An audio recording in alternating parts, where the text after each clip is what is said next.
Bueno chicos, en el anterior vídeo explicamos ya el reinado de Isabel II. Vamos en este vídeo a explicar el periodo del sexenio revolucionario, que va desde 1868 hasta 1874, y el periodo de la Restauración, que va desde 1874 hasta 1902. Vamos a ello. En 1868 se produce la Revolución de la Gloriosa, que dará paso al sexenio revolucionario.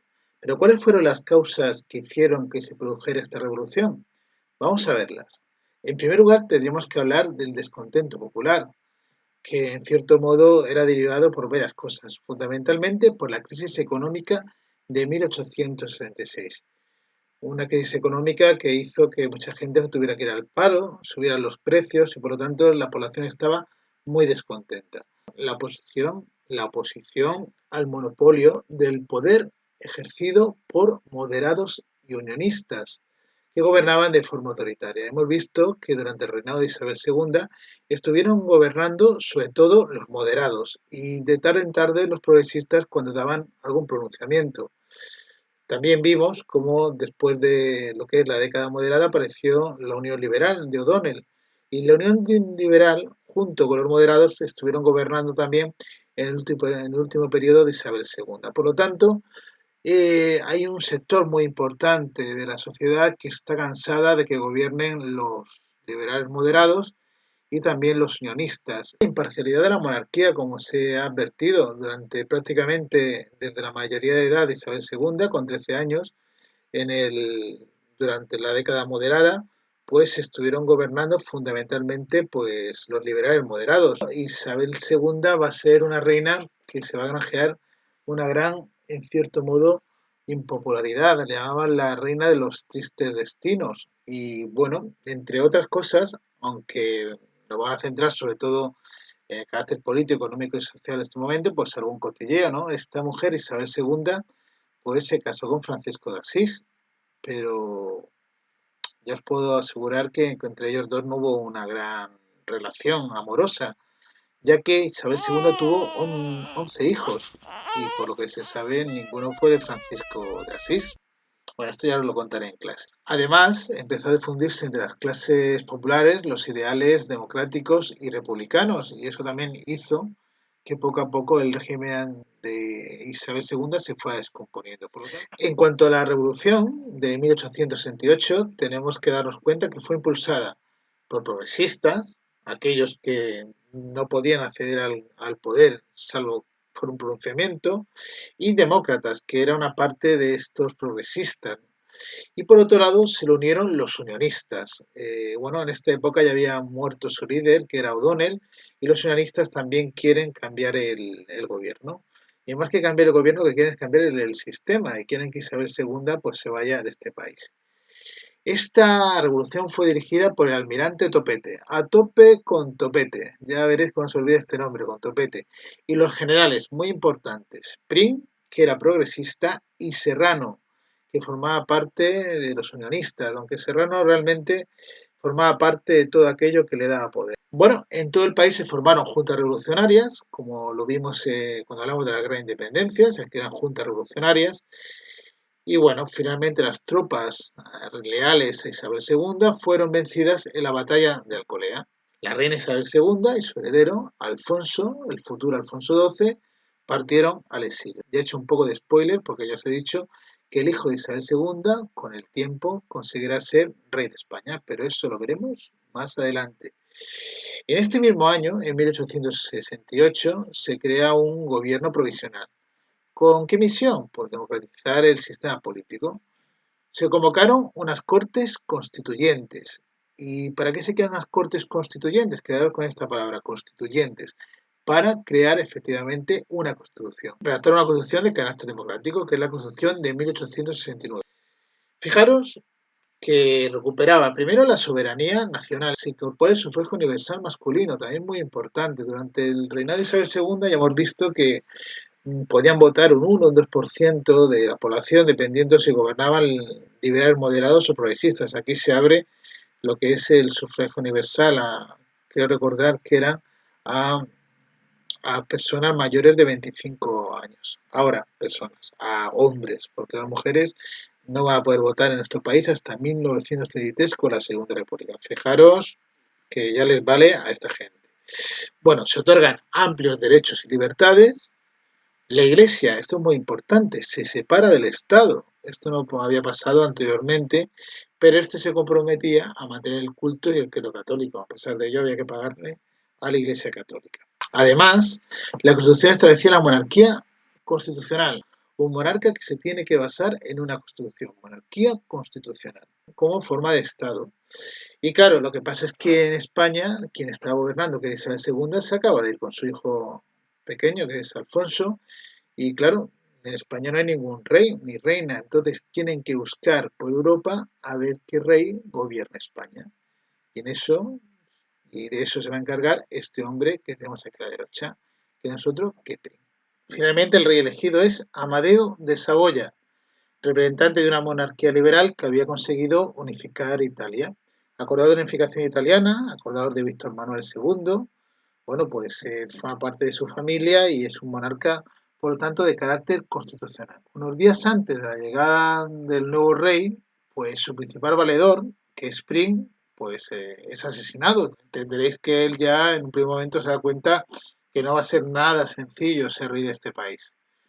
Amadeo I tiene el apoyo tanto de progresistas como de unionistas y demócratas, pero tiene una fuerte oposición de los moderados. Acordaos, los liberales moderados que estuvieron gobernando prácticamente todo el periodo, o todo, pero un periodo muy importante del reinado de Isabel II, que ellos lo que quieren es que vuelva Isabel II, o más concretamente el hijo de Isabel II, Alfonso, el futuro Alfonso XII, por lo tanto están en contra de Amadeo de Saboya. Una parte de la Iglesia, en España, pues a la Iglesia se le había obligado a jurar la Constitución de 1869, cosa que tampoco les hizo mucha gracia. Por lo tanto, la Iglesia Católica también se enfrenta a Amadeo de Saboya. Tenemos también a los carlistas. Podéis entender que los carlistas tampoco querían a Amadeo de Saboya, querían que fuera rey, pues en este caso, pues Carlos VII. Entonces van a hacer lo posible porque derrocar a Amadeo de Saboya. Y si esto fuera poco, en este periodo de tiempo también surge pues el movimiento republicano. Los republicanos pues aspiraban a proclamar la república, por lo tanto no querían ningún tipo de rey. Ante la gran cantidad de problemas que le surgen a Amadeo de Saboya, que en España, pues el cachondeo que hay le llamaban macarroni primero, o le hacían rimas fáciles, os lo podéis entender, más todos los problemas que le surgen con toda esa fuerte oposición, y si a esto le sumamos también la insurrección independentista en la isla de Cuba, pues Amadeo de Saboya pues estaba un poquito así como que asustado y no veía por dónde cogerle mano a este país.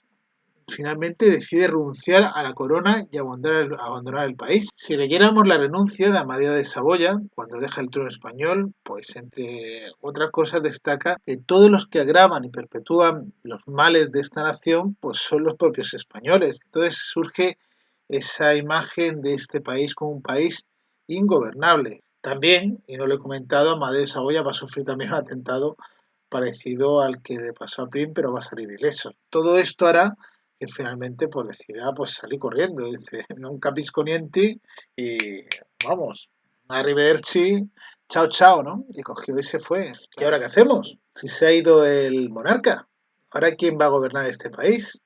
Bueno, si os dais cuenta, ante la abdicación del rey, de Amadeo de Saboya, en febrero de 1873 las Cortes votaron la proclamación de la República, lo que les faltaba por probar. Habían probado una monarquía constitucional, Amadeo de Saboya decide abdicar y bueno, pues vamos a probar sin rey, una república. Pero lo que pasa es que la de república va a ser un auténtico desastre. La república en el primer momento fue recibida con mucho entusiasmo por los sectores populares sobre todo y de las grandes ciudades que creían que iban a ser más justa, más equitativa por las reformas económicas y sociales que la república quería llevar. Las elecciones de 1873 fueron ganadas por los republicanos federales. ¿Qué significa esto? Porque pretendían crear una república federal. ¿Cómo os lo explicaría yo? Pues se parece en cierto modo, España tiene un sistema de autonomías que tienen sus autogobierno, en cierto modo cada una de ellas, tienen su parlamento. Pues algo parecido pero concretado en pequeños estados dentro de la República Española, que es lo que pretendían hacer en estos momentos. A ver si más o menos habéis pillado lo que querían hacer. Las Cortes redactaron un proyecto de Constitución Federal. Por lo tanto, la nación española estaría compuesta por 17 estados, entre ellos la isla de Cuba. Y bueno, pues es un planteamiento de crear un estado pues no centralizado. Cortes redactaron un proyecto de Constitución Federal que repartía las competencias legislativas del gobierno central y las repúblicas federadas. Estas 17 pues, repúblicas de carácter federal dentro del Estado español. Lo que pasa es que esto nunca llegó finalmente a aprobarse. La República tuvo 4 presidentes. Tenemos a Figueras, a Pi y Margall, que es solo uno, a Nicolás Salmerón, que no tenemos que conocer muy bien, porque Nicolás Salmerón es de Alhama, porque lo mismo es de Almería, y por lo tanto, pues es una de las grandes personalidades de almerienses, ¿no? De toda la historia. Que hablaremos de él en clase, por supuesto, de Nicolás Salmerón. Y Castelar.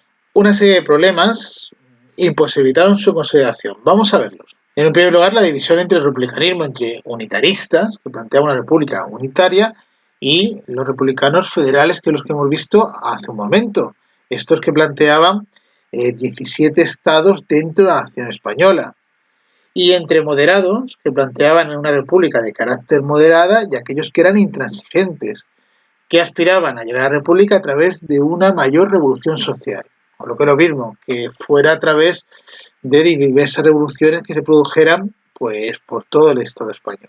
Además, la dificultad de hacer frente a la insurrección en Cuba. Ya hemos dicho que en 1869 estalla pues, una insurrección en Cuba que va a durar 10 años y bueno, pues tienen que hacerle frente. El inicio de una nueva guerra carlista en 1872, que ya hemos dicho que era Carlos VII los que querían los carlistas que fuera el rey de España. Y a esto hay que sumarle pues una circunstancia también muy compleja, como eran los cantones, o llamada también la insurrección cantonal, que pretendía que diferentes municipios y ciudades de este país se independizaron para desde ahí, desde esos municipios, ir creando una república de carácter federal. Esto que parece un poco loco es lo que sucedió en este periodo. Fijaros que en 1833 da paso a un montón de cosas que se producen en esta primera República Española. Nos hablan de Cartagena porque será el cantón más importante y bueno, se